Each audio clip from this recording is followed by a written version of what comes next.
Hello and welcome to another video, and not this time, not fireworks, but if you can hear music in the background, I'm going to try and mute it out a little bit, but it's some people down the street who are having a massive party.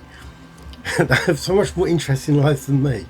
Right, okay, so we can go straight into this one today. This is the Screeching Woods in North Benfleet. So in October 1985, a 12-year-old schoolboy named Matthew decided that he did not want to go to school that day, and it was a Tuesday.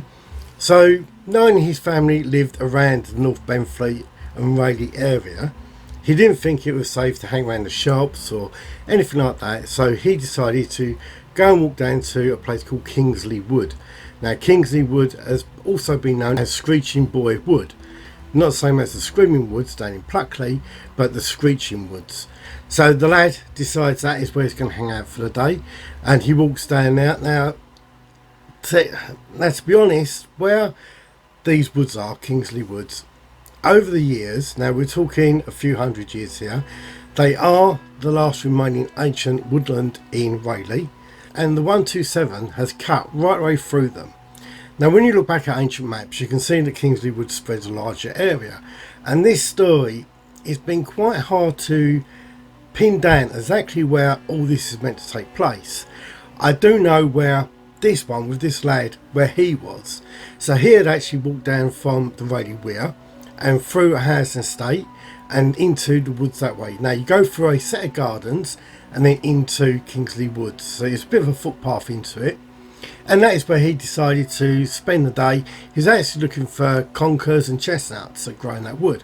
Back then, I mean, I was young in 85, getting conkers was like the main thing at that sort of early October time. You used to get as many conkers as you can, go to school, either swap them or have conker fights. But that is what he was doing. He was spending the day, what we used to call bunking off school, walking around the woods and just wasting some time. So Matthew had been in the woods for about 5 minutes, but all of a sudden he realised he wasn't really alone. In the distance, further into the woods, he could see the shape of what he thought was another young lad.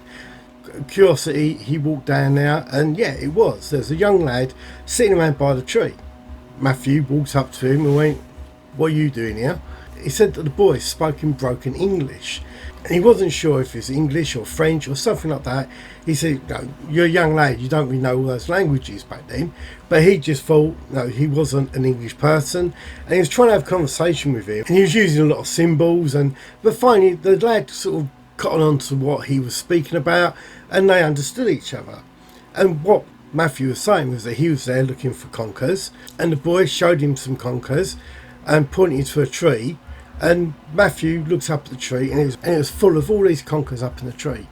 And the other young lad started climbing the tree and beckoned Matthew up the tree. So Matthew followed the young lad up the tree, and the higher they got, this other lad was going further and further and further up the tree. Matthew was struggling to keep up with him, and they went out onto a long branch. Now Matthew was a bit worried because the branch looked quite thin, but the young lad was actually standing there quite confidently, just standing on this branch. Matthew went out onto the branch but wasn't quite confident of it, so he come back and went onto the branch next to it. As he did so, that branch snapped. Matthew fell through the rest of the tree and onto the floor.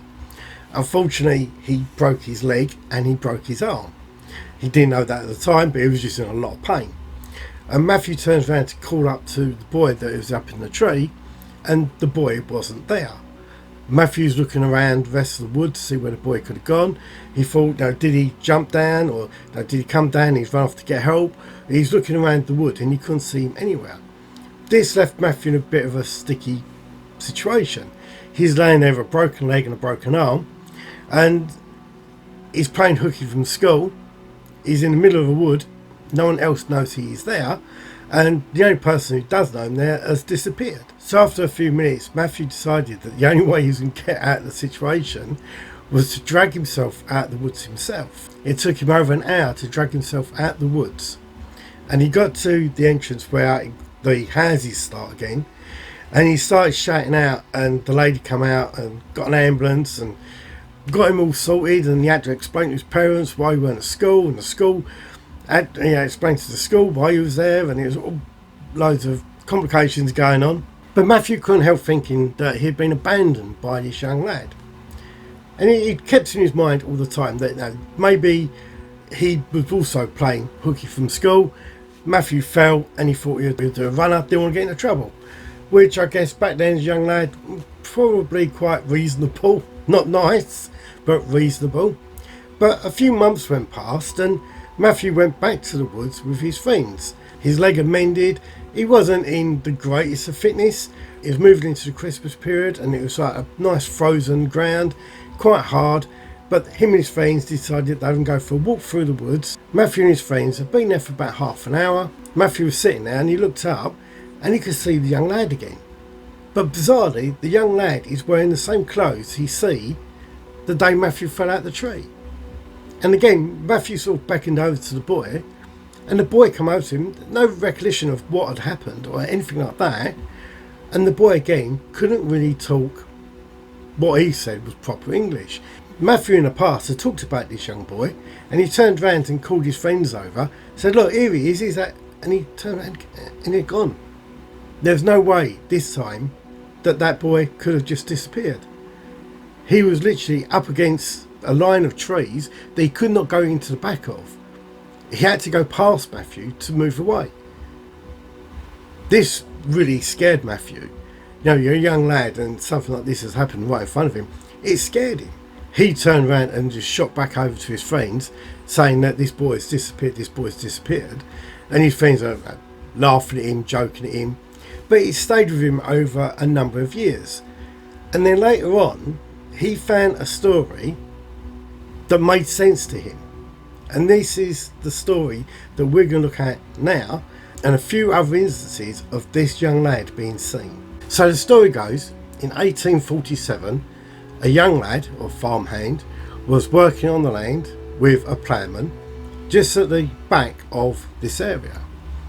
And either an argument had broken out on accident, most people say it was an argument, and the ploughman ended this boy's life and buried him in the woods. And from that moment on, everyone could hear screeching in that woods, and that's how it got to the name of the Screeching Boys Wood. This gentleman is said to have admitted the crime in the White Hart Inn in Rayleigh, and once he admitted it, apparently the screeching stopped for a period of time. There was reports further on then that every now and again they did hear the screeching noises and sightings of the young lad sitting on a farm gate. Now we can't pinpoint that farm gate. People do think it's down Kingsley Lane, or other people think it was actually where I said before, where you come in on the footpath back down from the Rayleigh Weir into that side north of the 127 where the young lad broke his leg. There is another caveat.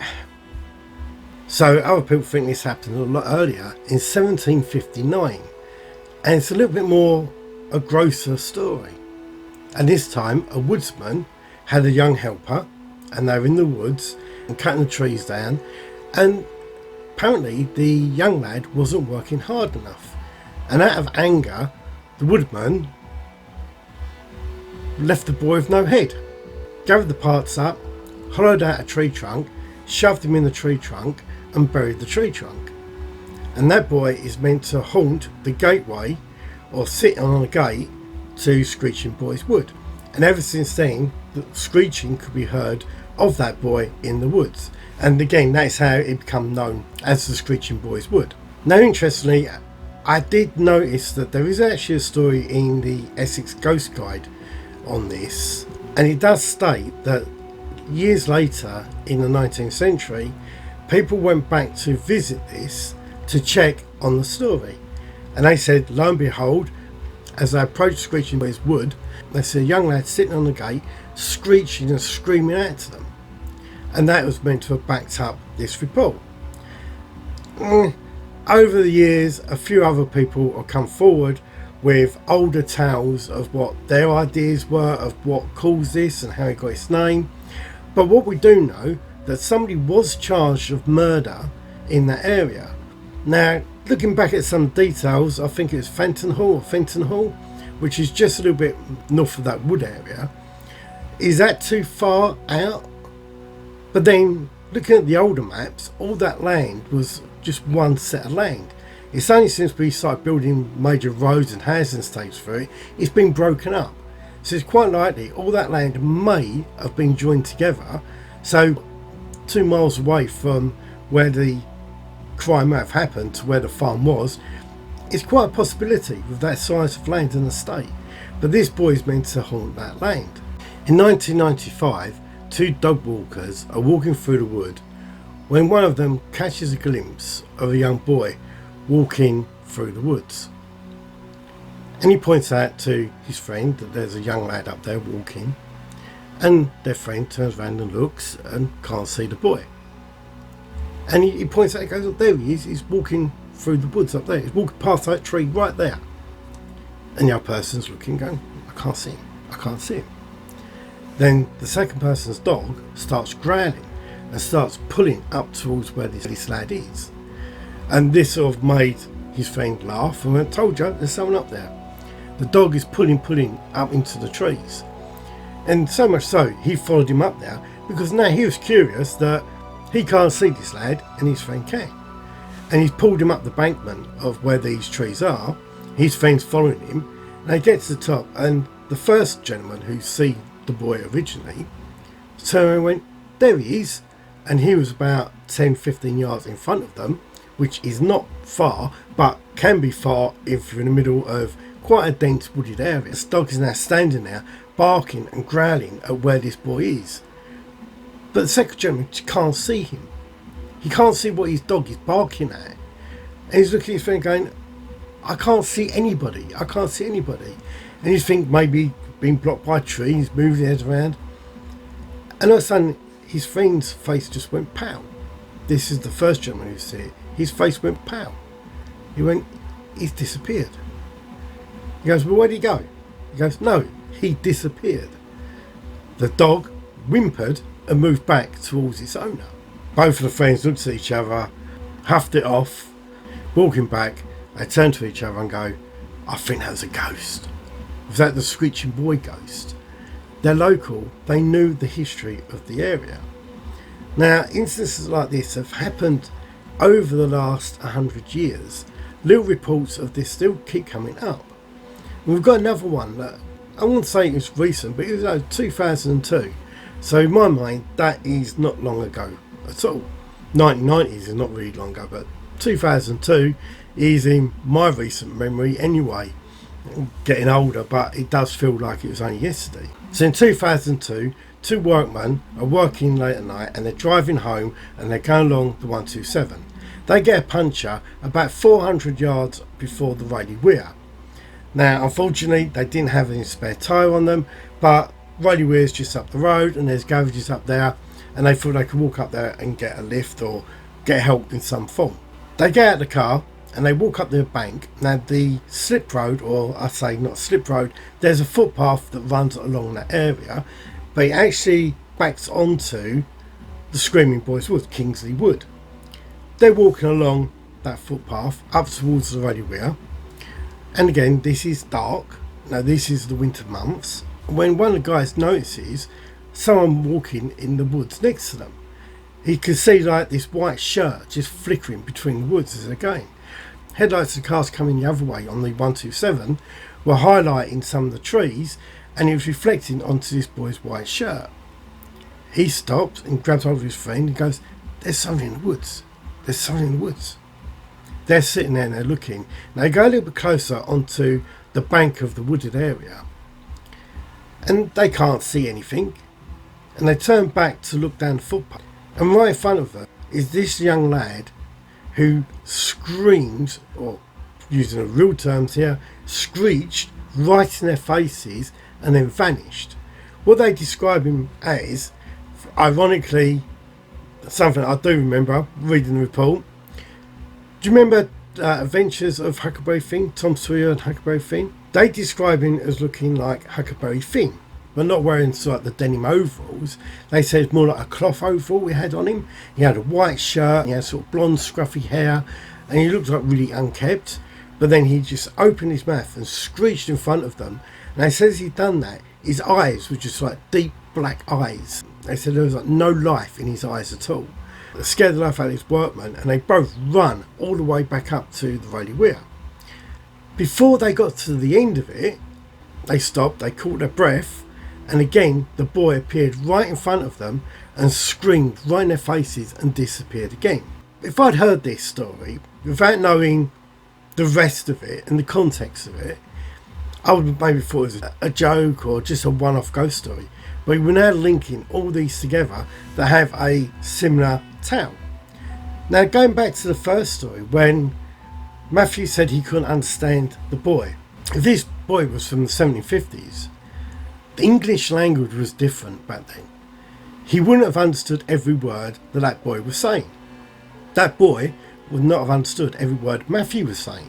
And it's just little details like that in that report that adds just a little bit more credibility to it in my mind. That a young lad at that time wouldn't have mentioned that, and he wouldn't have fitted in. He wouldn't have thought, oh yeah, no, to make up this story, he's got to sound really good and he's not going to understand the language and all that stuff. He told what happened to him to a lot of people, the ambulance people and the schools and his parents, and he said that this boy didn't speak proper English, but it wasn't quite foreign, it was just, could be French, it could be something like that. 1750s, the English language was just slightly different, and the terminology was totally different. I guess he wouldn't have understood, though they wouldn't have understood each other, definitely, not clearly. Now, jumping back in time again, we're going to 1946, just after the World War ended, and people were going out farming the land and looking for extra land that they could turn into farmland to build Britain back up again. A lot of woods were looked at to see if they could be cut down. A landscape gentleman had visited the woods to make sure that that wood wasn't going to be touched. Unfortunately, plans were going ahead to widen some of the roads down there that I probably believe would have been the 127 as it is today. Now, back then, I think it was either I wasn't there, and you had the A129 that was the major route through that area, so probably this is when that road was going to be built. Lazy of me, I should look this up before I make this video, and I'm not going to look it up afterwards neither, so I'm just going to guess that it was 127. But this woodsman was there to make sure that to protect that woods. As he's walking through the woodland, he comes across this gate, and sitting on the gate is a young lad. He stops and he has a conversation with the young lad. Now, unlike Matthew, he doesn't seem to report any difference in language, and he said he had a pleasant conversation with the young lad, asked him what he was doing now, and he explained that he worked on a farm. He was just having a break, and the gentleman asked him what farm he worked on, and the boy wouldn't answer. He's going, I'm not going to have a go at you. I'm not going to tell anyone. And, you know, if you're having a break, you should be having a break. You know, you're all right with me, lad. And, you know, all's happy. And he turned around and offered him one of his sandwiches. And, you know, the boy didn't take it. And he just sat there on the fence. The young lad seemed to be really, really disturbed. And was looking around and got really agitated. But all the time, he was clinging onto his fence. And the guy said that the boy's knuckles were going whiter and whiter. He was holding onto his fence tighter and tighter. And he said he could feel the atmosphere just change slightly. And it was like this cold wind started coming through. And he turned around and goes to the boy, are you sure you're okay? The boy turned to him with really deep black eyes. The blackness filled all the whites of his eye. He turned and looked at the gentleman and screamed into his face. And as he was screaming, he just vanished in front of him. The man turned around and legged it out of there, turned around and said, the woods is cursed, the woods is cursed. He warded off people going back there. He said it's haunted, it's got a curse on it, people shouldn't be going down there. And apparently a few local people did explain to him that he probably has seen the boy from Screeching Woods, and everything is okay. And he's seen the boy from Screeching Woods, and he actually should be feeling himself quite lucky for seeing him, because other people have never seen him. He's not an omen of death or nothing like that. It's just he bumped into one of the local legends or local spirits. I actually come back across this story when I was going through, for my last video, the Rayleigh stuff, and it was a document I had in there that I'd filled out and done, and not that I forgot about it. I do remember the Kingsley Woods and some of the stories there. I didn't know I had so many reports on it, and I think back then it had only been in one book, and apparently now it's been in a few books with different versions of this story, but I've gone on what I've got in my notes from back in, I think it was like 98, 2000, that I started making all these notes on local ghosts and legends. So I prefer to stick to those, because at the time they were dragged out from local record offices and the recorders and the echoes and the gazettes, and they were on microfilming that I was going down and reading off of it. So I sort of trust the early reports more than what I read in the newer books, because they seem to be a little bit different. I'm not going to say the history's wrong. We get history wrong all the time. But on this one, yes, I do think there is some credibility where it said that somebody was charged with murder on that. Now, that was, again, back in 1759, which is a little bit longer before the other records that we have on. But also, what we do know, in 1889, a young lad lost his life on a fox hunt in that wooded area. Now, I say that wooded area, again, this could have been when the woods was wider, and it was more over where Kingsley Lane is. Now, again, that's on the south side of the 127. But during this fox hunt, apparently he got struck by something. Could have been a car, could have been a horse, but he lost his life there. And he is said to haunt that area as well. Is he the boy from Screeching Woods? I doubt it, because the stories of Screeching Woods was already around 30 years before that. Are we talking about two separate ghosts? Do we have two boys haunting that woods? It's a possibility. Now, again, this wood is pretty difficult to get in yourself. You can't drive up there and park up and go in. I mean, you've got to go along 127, come off at the Ruddy Weir, pull into a housing estate, then walk through some gardens and then into the woods for the north side. And the south side, you're going to a housing estate, park up and walk into the south side. And they're all surrounded by private houses, so it's quite difficult to do. That's why I haven't been there. Now, I could have gone there, I could have found a way of getting in there, knocking, asking and all this. I could have gone for that long walk, but I didn't. I'm using Google Earth, but it's only because I'm trying to get out as many videos as I can for the October period and November period. I've been enjoying the comments that you've been making. If you know anything on this, please let me know, because I find it interesting that there's new information coming out. Now, if it is the case that this is a regular haunting, maybe some teams out there would want to go down and do a little investigation down there. It's one of those locations you can go and visit yourself. There's enough evidence out there to say, yeah, people do believe this is haunted, and the reports we have seem to have some solid foundation on. Unlike what I've read recently, I don't know if you keep up with the paranormal community on YouTube and all that side of it, all this debunking investigation stuff, and it seems to be getting really nasty, and this big deep dive everyone's doing on fake ghost videos and Sam and Kobe and all this sort of stuff, and yeah, paranormal guys, it all seems to be getting a little bit nasty on there. I'm going to stick to what I do, making the history side with the ghost side, and not just the ghost side, no, the paranormal, the UFOs and the strange happenings. We've got some myths and legends coming up, and some what we call cryptid animals. So we've got some beasts again coming up. Werewolf. If you want me to do the werewolf of Southend, let me know. Quite happy to cover it. Really interesting story. I know one of the subscribers on here actually knows people involved in that case. So they better contact me again, because I don't want to get that wrong. I get really nervous when people know more on it than me, and I make a faux pas in it and get a little bit of information wrong. I like my videos to be as accurate as I can, so I do try. I've been sort of not shadow banned by YouTube. Just recently, my last two videos, they've not put them out there at all, which is really strange, from getting 40,000 views in one video to 400 views in the last one. A little bit suspicious on YouTube. Don't know what I've done wrong in that video, But yeah, if you can like, share, get other people to watch the videos, put your notifications on so you see them when they come back up, be really helpful. But again, drop down in now what you'd like me to do, what other videos you'd like me to see, and if you know any other haunted locations. Look, I know Pluckley, I know it's going to keep coming up, Pluckley. I have my reasons not wanting to go Pluckley. When I do cover Pluckley, I'll tell you my reasons why I don't want to go to Pluckley, because you know I'm going to end up going there and doing something on it anyway. But keep safe, enjoy yourselves, and I'll see you next video. Bye.